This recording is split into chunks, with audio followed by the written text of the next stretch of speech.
let's see some of the second movement too. Yep. Actually, what if we heard the whole thing but no repeats? Yeah, I didn't plan on doing any repeats. Okay. Self-care.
Yeah, really nice, really nice. Cool. I love this piece. Same thing, can you tell me one thing that you think you just like, oh yeah, I knocked that out of the park, and then maybe one priority to work on? Articulation, I think I did well in certain spots. Yeah, it was very light, very even. Really lovely. I agree, that's probably the first thing that would come to my mind as well when you're playing all that tongue stuff. It didn't sound tongued, it sounded bowed. Yeah. So what would be a priority? Some of the runs I slipped on. Mm-hmm. Yeah, and on the oboe, I mean, technical runs are difficult. And then there are technical runs on the oboe where you feel like you haven't taken a breath in like 8 years, and so all your brain can think about is getting oxygen and trying to play technically. So that's why I played music. No. I have maybe some strategies for practicing technical passages that maybe, how do you practice a technical passage? I go to the last bar, do it. Once I get that good, I do the next one with it. Over and over again until I get through the entire passage. Fantastic. So you're already doing something that's really important, which is introducing a variable beyond speed, right? A lot of times my students will just go, well, I go slow to fast, which is an important thing, but it's not the only variable that we can play around with. So I hear you saying I work in groups, which is fantastic. In measure 25, is that a run that can be kind of tricky sometimes? Yep. The trickiest one? Yeah. Yeah. So and actually I guess the 4/16ths before that, leading into it. So let me kind of tell you how I learned this when I lived in Genie. It's something called stop technique, which is basically just working in patterns using fermatas. So if I was learning this passage, and I'll decide in a minute if I'm going to be daring enough to try to transpose it the octave in treble clef, but I would put a fermata on the first in each group of 4. Okay. How long is my fermata? As long as I need to think of the next 4 notes only. It doesn't even have to be in time. Sustain, ba ba ba B, ba ba ba B, ba ba ba B. Does that make sense? Yeah. Could we try that starting on the G, F sharp G, and going all the way through, I guess that'd be measure 27? Sure. Awesome.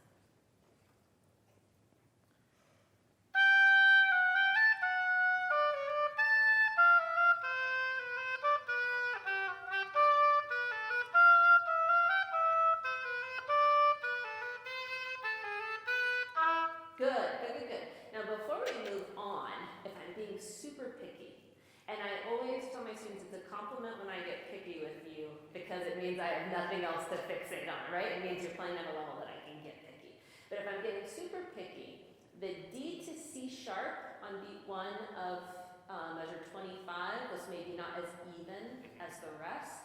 And the G to F sharp in the lower octave of the first beat of measure 26 didn't quite have the air blowing through it that the rest did. Can we try again and make them all match and even? Yep. Awesome.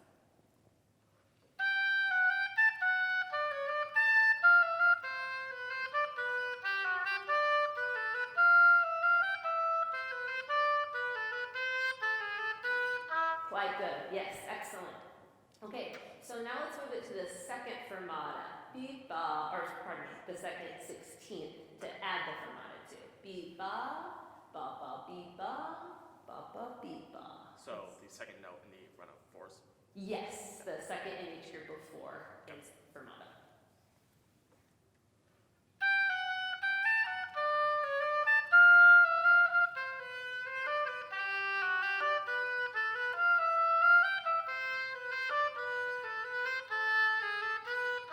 Good. What do you think we're going to do next? Move it to the third one. Move to the third. And this time on the third, I want to challenge you to see if you can really blow through all of these soloistically. Right now, I'm speaking in my teacher voice, which means I'm kind of intending to project outward.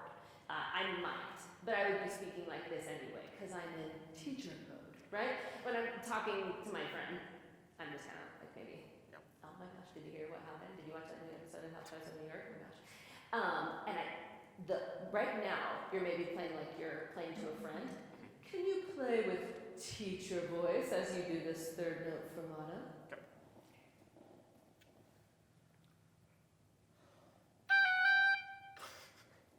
And even a little slower, right? Because right now what we're doing is muscle memory. So there's no detriment to going a little slower than tempo. In fact, if I'm being really like digging into something, I'll set my metronome and do this at various metronomic speeds and geek out. Okay.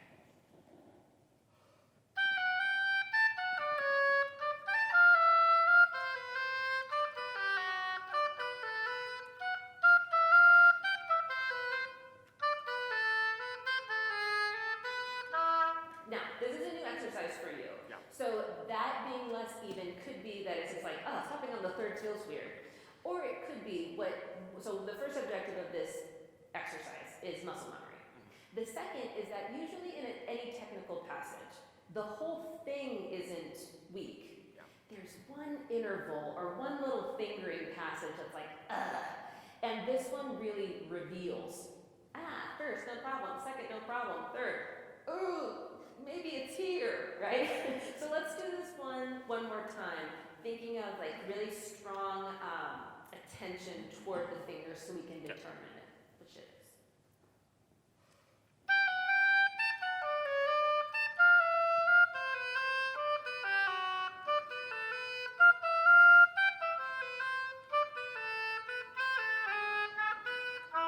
Good, and now let's go to the fourth. Be-da-da-dee, dee-da-da-bee, and love the feelings of your fingers on the oboe.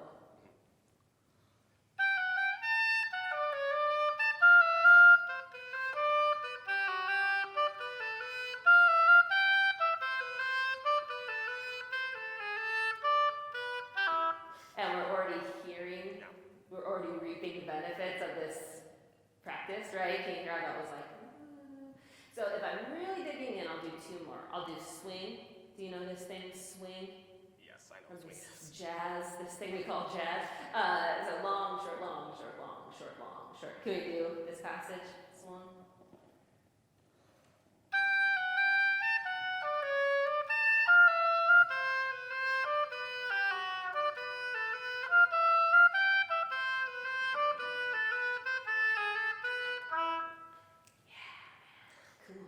All right, and then I would do backwards swing.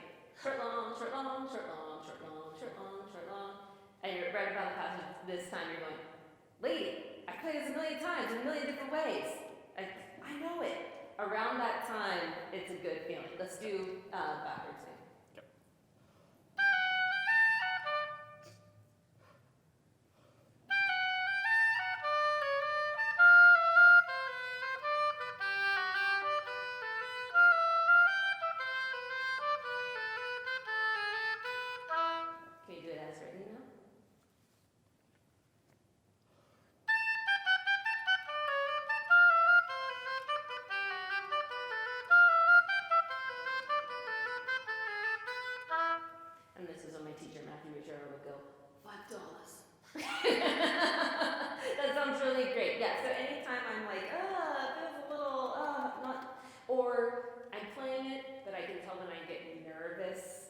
might not, you know those passages you think about right before you go to bed, the night before a performance?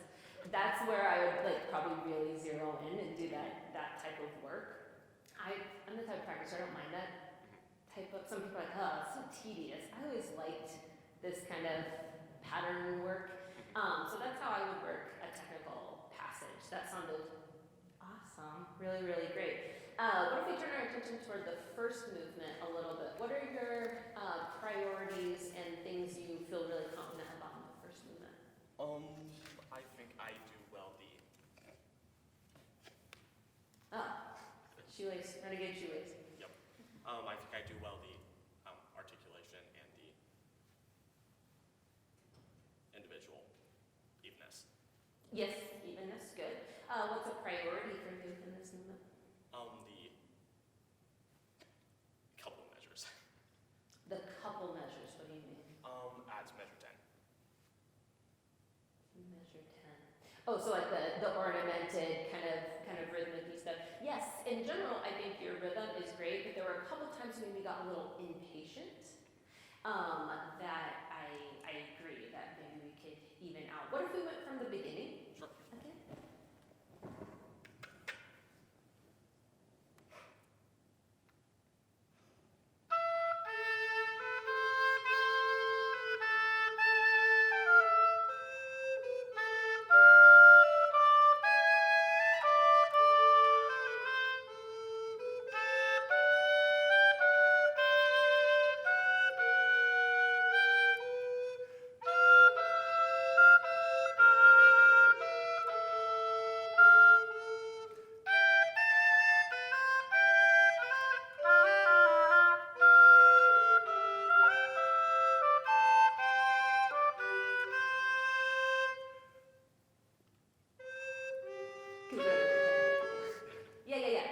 Let's play just the next 4 bars to get to the part that you wanted to work on. Measure 7.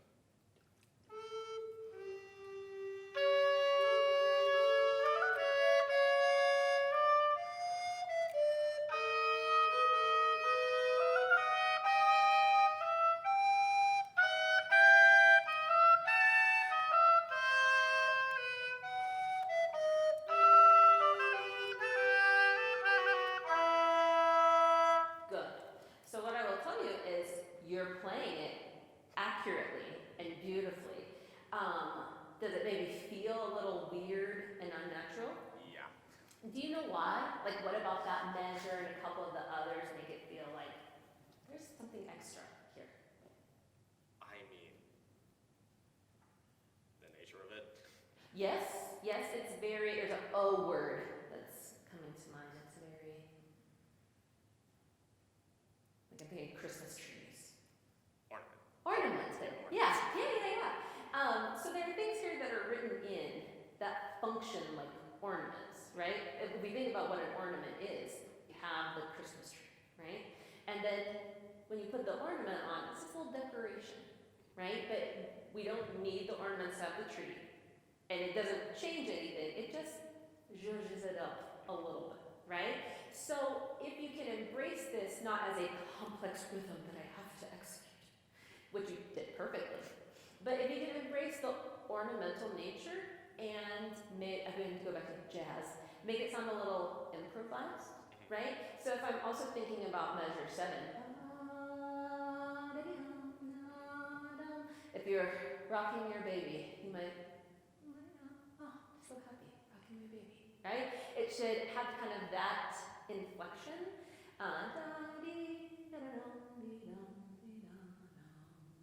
I'm playing the Christmas tree, and I'm gonna zhuzh it up a little bit. Can we try for measure 7? Thinking about it?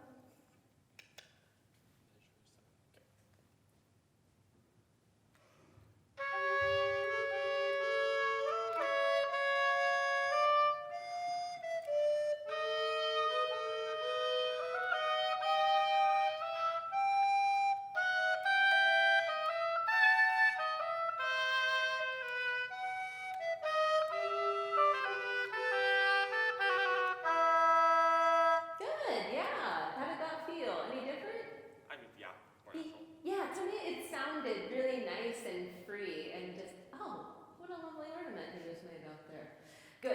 we have time, I want to do one more thing and be like super picky because it sounds really lovely. We have 2 minutes to do this thing. So every note has a beginning, a middle, and an end. And right now, your beginnings, your middles, but your ends are sometimes getting a little sacrificed. Okay. You're nodding. What do you think about your note ends, or how would a note end ideally in this musical context? I mean, if it goes into rest, I could extend it, and so I could actually give it an end. Yes, I like to think of it as an M sound. So if I say like tum, it's the same length as saying tut, but there's just a it's a taper instead of. I haven't played in a million years now, so I'll try.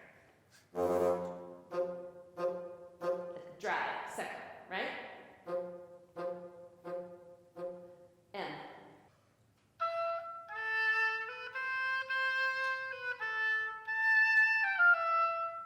Yes! Ooh, that's how about one more measure with the M sound on the C? Do you want me to start on the next measure? Yeah, let's just continue where we stopped.